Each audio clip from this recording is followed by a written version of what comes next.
Dia mau buat video ini buat memenuhi tugas Yusnaya di Mako Bahasa Indonesia. Kenalin, ini Akta. Oh, Kak, pakai T, no pakai K. Let's go. Hai, Assalamualaikum warahmatullahi wabarakatuh. Di dalam video ini aku hanya ingin sharing sedikit karena akhir-akhir ini aku banyak berpikir tentang Apa sih kita harus bangun pagi? tentunya selain ibadah ya, dan apa hal yang bikin kita harus tetap semangat menjalani hari di tengah hari-hari yang berat. Teman-teman, setelah aku membaca buku salah satu temanku yang judulnya Ikigai, The Japanese Secret to a Long and Happy Life, aku sudah menemukan jawaban. Dan hari ini aku ingin membagikan apa yang aku pelajari dari buku itu, bukan sebagai quotes instan, tapi sebagai refleksi bersama.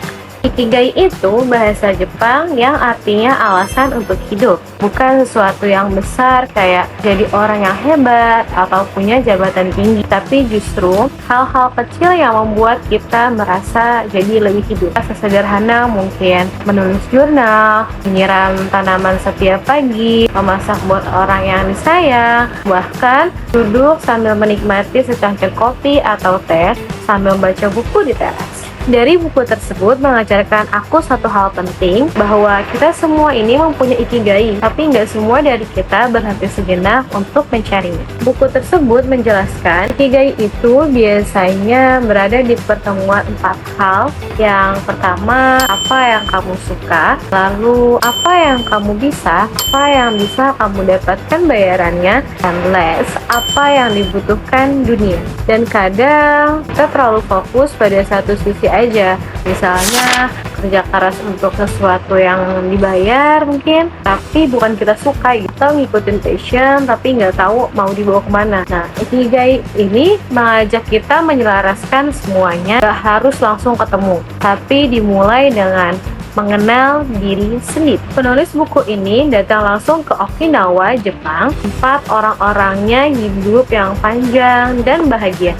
Mau tahu apa rahasianya? Ternyata bukan cuma soal makanan sehat, tapi mereka punya komunitas, gerak setiap hari, dan yang paling menarik, mereka semua punya alasan untuk bangun pagi. Ada yang tugasnya membuat kerajinan, ada yang bercocok tanam, ada yang mengajar anak-anaknya, tapi intinya sama. Mereka punya rasa berguna, dan itu yang menjaga semangat hidup mereka tetap menyala, bahkan di usia 90 tahunan. Setelah membaca buku tersebut, aku jadi mulai nanya ke diri sendiri, kayak apa sih yang bikin aku merasa hidup? Apa sih yang bikin aku lupa waktu saat melakukannya? Apa yang bikin aku merasa bermanfaat meskipun kecil? Dan jawabannya nggak selalu spektakuler. Kadang cuma ngobrol aja dari hati ke hati sama orang terdekat. Kadang saat aku nulis, dan saat aku rekam video seperti ini, menyampaikan sesuatu yang mungkin bisa berarti buat seseorang di luar sana. Dan aku rasa udah cukup jadi bentuk ikigai aku. Dunia hari ini sering bikin kita merasa harus terus cepat, produktif, sibuk, berprestasi. Tapi buku tersebut mengajarkanku bahwa kecepatan bukan segalanya. Kadang yang penting itu kita hadir penuh di momen yang sedang kita jalani. Nikmati waktu, menghargai tubuh, merasakan nafas, membiarkan diri belajar secara perlahan tapi pasti. Ikigai bukan tentang lari paling kencang, tapi tentang siapa melangkah paling jujur. Teman-teman, sekarang aku mau tanya, apa ikigai kalian? Dan apa hal kecil yang membuat kamu terus bangun meski hidup gak selalu mudah? Kalau belum tahu ya nggak apa-apa, it's okay. Mungkin video ini bisa jadi awal pencarianmu. Dan kalau mau lebih lanjut, bisa tulis di kolom komentar. Thank you. Mungkin itu aja video dari saya. Assalamualaikum warahmatullahi wabarakatuh. Ada lagi nggak yang mau disampaikan? Ya udah, itu aja. Apa lagi? Ya udah, santai aja dong. Udah.